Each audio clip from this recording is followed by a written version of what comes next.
कल कल कौन सा त्योहार है? क्यों मैया, कल कौन सा त्योहार है? चतुर्थी। कौन सी चतुर्थी? बताओ, गणेश चतुर्थी को क्या नहीं देखते? क्या नहीं देखते? गणेश चतुर्थी के दिन चंद्रमा को मत देख लेना। गणेश चतुर्थी के चंद्रमा कलंकित हैं, श्रापित हैं। और यदि कल देख लो धोखे से, क्योंकि मुझे पता है कि आप जरूर देखोगे कल। जिसका मना किया जाए आदमी वही करता है।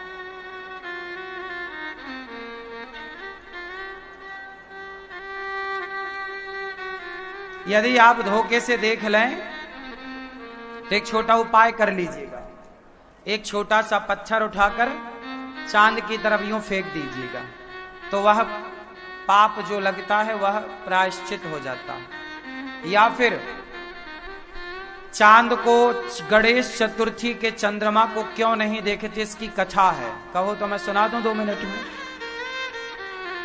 एक बार शंकर जी ने मीटिंग रखी सबकी, सब आओ, सब देवताओं को कैलाश बुलाया।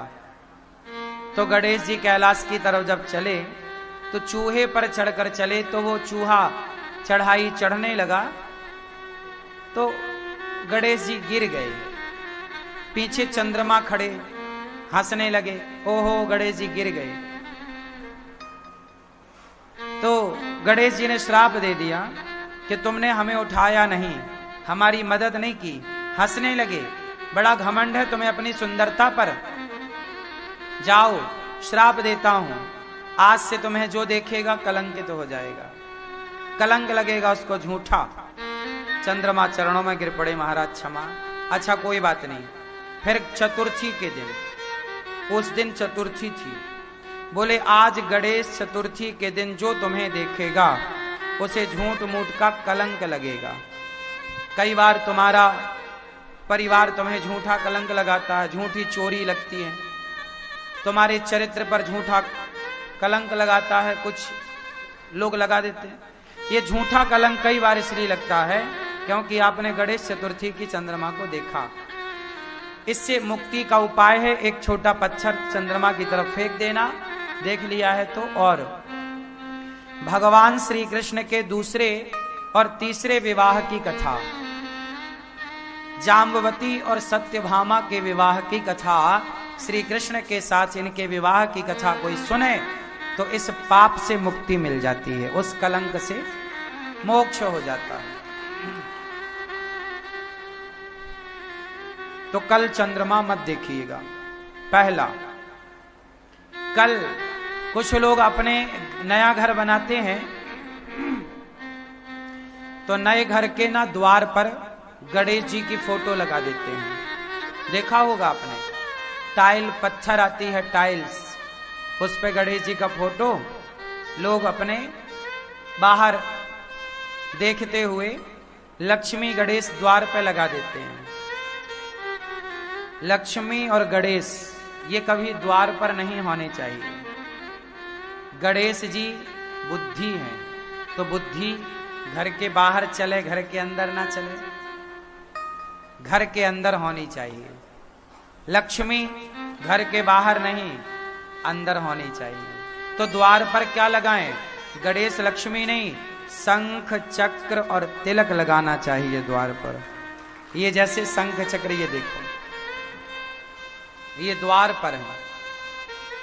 शंख ताकि आपका यश बढ़े, चक्र आपकी तरफ आने वाली कोई भी नकारात्मकता टल जाए, तिलक भगवान के चरण, ये द्वार पर हो, शंख चक्र तिलक।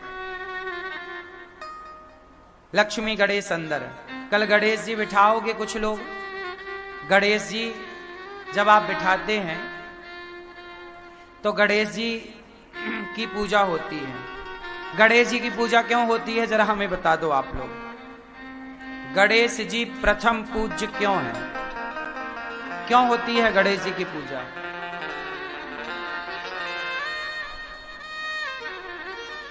हाँ आप बताओ भैया। नहीं, कुछ नहीं बताओगे? कसम खा के आए हो, कुछ नहीं बताओगे?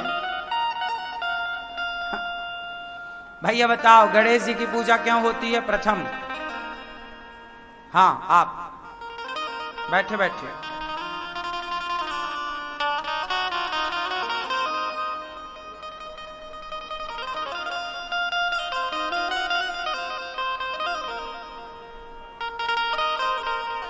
हाँ, सही कहा आपने।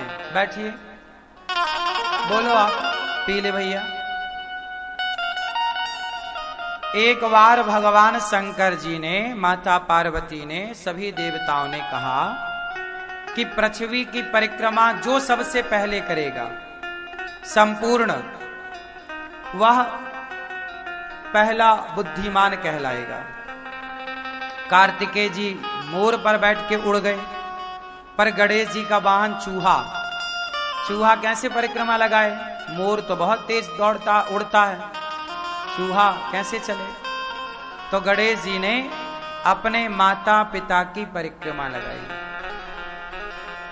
और जब परिक्रमा लगाई तो कार्तिकेय जी सब परिक्रमा लगा के आए और हंसने लगे कि देख, तू तो गया ही नहीं। तब शंकर पार्वती ने कहा कि इसने तो पृथ्वी की परिक्रमा 4 बार की, 4 परिक्रमा। कार्तिकेय जी बोले, मैं 1 बार करके आया, इसने 4 बार कैसे कर ली? बोले, माता पिता में ही संपूर्ण विश्व समाया हुआ होता है, क्योंकि माता पिता से ही ये संसार का जन्म हुआ है, हम सबका। तो माँ बाप की एक परिक्रमा लगा देने से संपूर्ण पृथ्वी, संपूर्ण तीर्थों की परिक्रमा लगाने का फल प्राप्त हो जाता है। तब से गणेश जी को प्रथम पूज्य और बुद्धिमान माना गया। समझ में आई? तो गणेश जी ने माता पिता की सेवा करी, माता पिता की परिक्रमा की। आप भी गणेश चतुर्थी को गणेश जी बिठाओगे या गणेश जी का पूजन में सम्मिलित होगे तो प्रेरणा यही लेना कि जैसे गणेश जी माता पिता के भक्त हैं, हम भी अपने माँ बाप के भक्त बने, हम भी अपने बड़ों का सम्मान करें, हमारे बच्चे भी माँ बाप के भक्त बने, हम सब अपने बड़ों का, बुजुर्गों का खूब खूब आदर करें, सम्मान करें। तो इसलिए गणेश जी की प्रथम पूजा होती है। ठीक है? गणेश जी का वाहन क्या है? चूहा क्यों है? आप बताओ, गणेश जी का वाहन चूहा क्यों? हाँ, बैठे बैठे, खड़े नहीं होने। आप बताओ, चूहा पे क्यों बैठते हैं गणेश जी? क्योंकि गणेश जी हैं बुद्धि के देवता। किसके? बुद्धि है ना। गणेश जी मतलब बुद्धि, गणेश मतलब, गणेश मतलब बुद्धि। लोग कहते हैं भाई बड़ा बुद्धिमान है, तो गणेश जी मतलब बुद्धि। गणेश जी बुद्धि के प्रतीक हैं, देवता हैं। और चूहा कुतरता रहता है, चूहा तर्क का प्रतीक है। तर्क, तर्क समझते हैं? तर्क कितने लोग जानते हैं? तर्क जो जानते हैं वो हाथ उठाएं, नहीं जानते तो मैं बताऊं, फिर वो भी बताऊं। तर्क समझते हो? जैसे छोटे छोटे बच्चे प्रश्न करते हैं, मां भगवान होते हैं तो दिखते क्यों नहीं? ये तर्क है। भगवान है तो दिखते, ये तर्क है। अब उसे समझाओ कि जैसे दही में मक्खन होता है, दिखता नहीं है बेटा, पर है। उसी तरह जैसे दूध में मक्खन है पर दिखता नहीं है, उसी प्रकार कण कण में भगवान है पर दिखता नहीं है। तो जैसे उसने एक तर्क किया तो तर्क को तर्क से ही काटा जा सकता है, तर्क को तर्क से ही काटा जा सकता है। उसी प्रकार गणेश जी बुद्धि के देवता हैं और चूहा तर्क का प्रतीक है, और बुद्धि हमेशा तर्क पर ही सवार होती है। जो विद्वान होगा वो तार्किक होगा, तर्क बहुत करेगा। बात बात में जैसे न्यूज वाले क्या पढ़ाई करते हैं? ये तर्क शास्त्र पढ़ते हैं। न्यूज वाले, न्यूज एंकर क्या करते हैं? हर बात पर तर्क करते हैं। ऐसा है तो ऐसा क्यों, वैसा है तो वैसा क्यों। उनके प्रश्न खत्म ही नहीं होते। ये तर्क है। ये भी हमारे यहां एक शिक्षा रही है। इसे तर्क शास्त्र कहते हैं। और विद्वान वही जो तार्किक हो। इसलिए तर्क करना अच्छा है, सवाल करना अच्छा है। छोटे छोटे